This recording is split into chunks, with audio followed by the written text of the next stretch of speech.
Middle east से ये बड़ी खबर है। नसरल्लाह के उत्तराधिकारी हाशिम सफेदीन के मारे जाने की खबर आ रही है। इजरायली मीडिया में हाशिम सफेदीन के मारे जाने का दावा है और बेरूत में आईडीएफ की बमबारी में मारे जाने की खबर है। हाशिम सफेदीन के मारे जाने की आधिकारिक पुष्टि अभी तक नहीं हुई है, लेकिन सूत्रों के हवाले से यह जानकारी सामने आ रही है कि आईडीएफ की बमबारी में सफेदीन की मौत हो गई है। नसरल्लाह के उत्तराधिकारी के तौर पर सफेदीन को देखा जा रहा था, लेकिन यह अपने आप में अगर खबर सही है जैसा कि दावा किया जा रहा है तो यह एक और बड़ा झटका हिजबुल्लाह के लिए।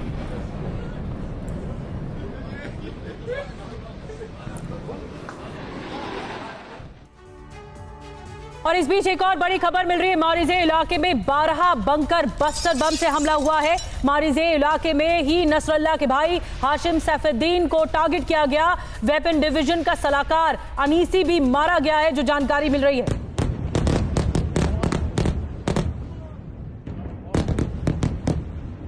तो वेपन डिवीजन का जो सलाहकार है अनीसी, उसे भी ढेर कर दिया गया है। लगातार जो हिजबुल्लाह की टॉप लीडरशिप है उस पर प्रहार किया जा रहा है।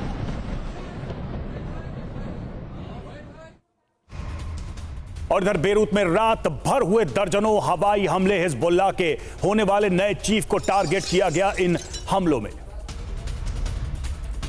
तो हाशिम सफेदीन को टारगेट किया गया और लगातार ये हमले होते रहे। रात भर हवाई हमले होते रहे।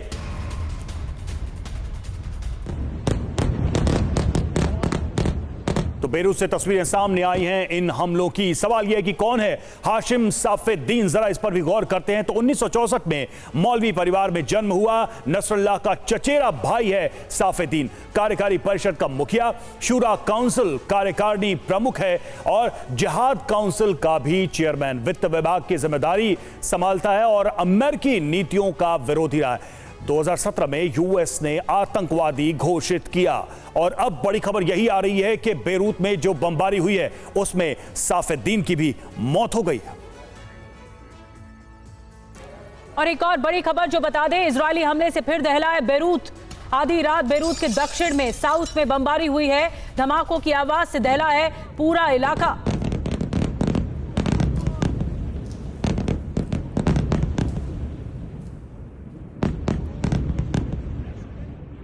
तो ये बेरूत का दक्षिणी इलाका है, बेरूत का साउथ है, जहां पर लगातार बमबारी हो रही है। दक्षिण में बमबारी की जा रही है। एक तरफ लगातार इजराइल की जो डिफेंस फोर्स है आईडीएफ, वो नसरल्लाह से जुड़े हुए लोगों पर प्रहार कर रही है, तो दूसरी तरफ कई ऐसे ठिकाने हैं हिजबुल्लाह के साउथ में, बेरूत के साउथ में, जहां पर हमला किया गया।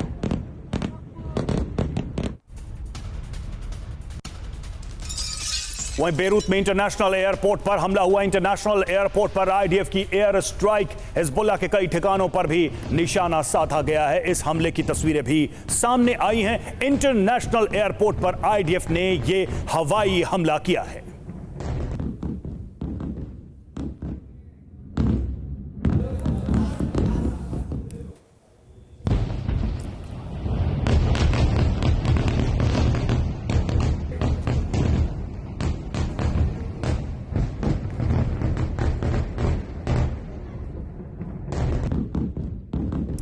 मनीष हमारे साथ, हमारे सहयोगी इस वक्त जुड़े हुए। मनीष झा, सीधे रुख करेंगे उनका। मनीष, सफेदीन को लेकर जो दावा किया जा रहा है उसको लेकर अभी तक क्या क्या जानकारी सामने आई है, और अगर यह खबर सही है, अगर यह खबर सच है, तो हिजबुल्लाह के लिए कितना बड़ा झटका है?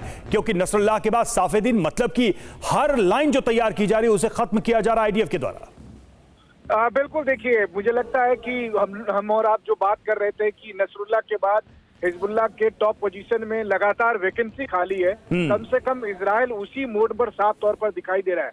खबर यह है कि आईडीएफ को उसके टेक्निकल सर्विलांस के जरिए और लोकल इंटेलिजेंस के जरिए ये इनपुट मिला कि नसरुल्लाह का उत्तराधिकारी सैफुद्दीन जहां पर दूसरे और जो बचे कुचे हिजबुल्लाह के कमांडर थे उनके साथ मीटिंग कर रहे थे एक अंडरग्राउंड पोजीशन पर, वहां पर आईडीएफ की तरफ से एक बार फिर बंकर बस्टर बम के जरिए स्ट्राइक किया गया और उसमें नसरुल्लाह का उत्तराधिकारी मारा गया। वो उत्तराधिकारी जो महज एक हफ्ते के लिए उत्तराधिकारी बना था और अब एक बार फिर हिजबुल्लाह की जो शीर्ष पोजीशन है वो खाली हो गई। सैफुद्दीन को भी मार गिराया गया। आईडीएफ ने दरअसल ये मैसेज दिया है कि हिजबुल्लाह से जुड़े हुए जो भी होगा, जिस भी पोजीशन में होगा, उससे नहीं बख्शा जाएगा, फिर चाहे वो बेरूत में हो, साउथ लेबनान में हो, या दमिश्क में हो, या फिर तेहरान में मौजूद हो। और इसी वजह से आईडीएफ की जो लगातार स्ट्राइक हो रही थी, हालांकि ये भी बात सही है कि पिछले 2-3 दिन में ये देखने को मिल रहा था, खास करके ईरान के हमले के बाद से, कि किस तरीके से हिजबुल्लाह की तरफ से भी रॉकेट लगातार दागे जा रहे थे उत्तरी इजराइल में। लेकिन आईडीएफ का स्ट्राइक जारी था। आईडीएफ ने बेरूत पर हम स्ट्राइक किया और उसके बाद जो साफ तौर पर दिखाई दे रहा है, उसका मतलब ये है कि आईडीएफ के हमले में न केवल सैफुद्दीन मारे गए हैं, हालांकि ये भी बात सच है कि अभी तक कोई आधिकारिक कंफर्मेशन नहीं मिला है, लेकिन हमें यह भी ध्यान रखना होगा कि नसरुल्लाह के मामले में भी जब टारगेट नसरुल्लाह थे और मार गिराया गया, उसके बाद फिर कई घंटे लगे थे, लगभग 24 घंटे लगे थे इस बात की आधिकारिक तौर पर पुष्टि करने में।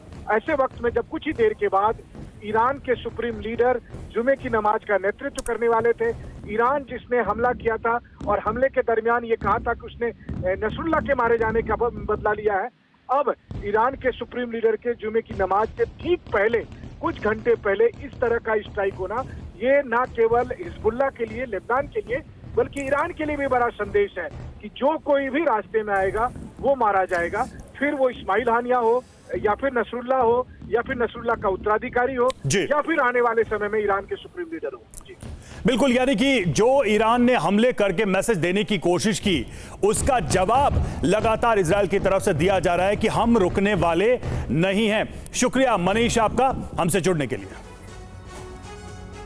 और Hezbollah commander Mohammad Yusuf Anisi को भी मारा गया है। क्या है आईडीएफ का ऑपरेशन अनीसी, आपको बताते हैं। तो क्या है यह operation? Hezbollah commander Mohammad Yusuf Anisi को मार दिया गया है। इस ऑपरेशन के तहत यह भी बड़ी जानकारी सामने आ रही है।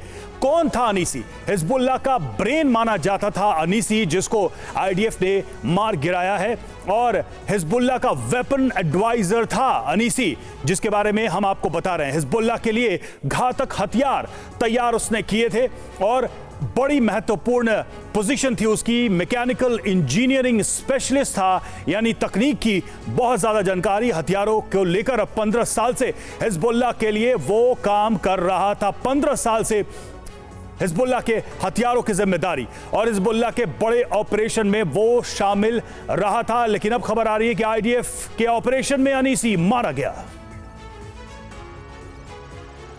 और एक और खबर ये मिल रही है कि लेबनान में 28 मेडिकल स्टाफ की मौत हो गई है। इजराइल के हमले में मेडिकल स्टाफ मारे गए हैं। WHO ने मेडिकल स्टाफ के मौत की पुष्टि की है।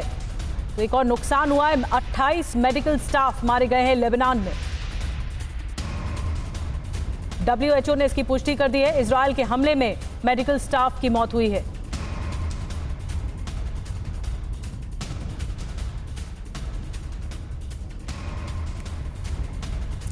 और हिजबुल्लाह ने मोसाद मुख्यालय को टारगेट किया है। मोसाद मुख्यालय पर हमले का वीडियो जारी तेल अवीव में है। मोसाद का मुख्यालय 1 अक्टूबर को हुए हमले में भी ईरान ने किया था टारगेट।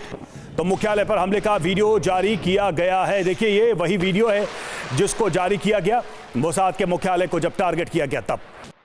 इस वक्त ये जो जंग चल रही है वो विध्वंसक होती जा रही है। और ईरान में इजराइल के टारगेट क्या क्या हैं, ये आप समझिए कि कौन कौन से टारगेट ऐसे हैं जिस पर ईरान इजराइल पर निशाना साध रहा है। सबसे पहले सैन्य बेस, सैन्य अड्डों को खत्म किया जा रहा है। Air base, missile sites, oil facilities, nuclear plant.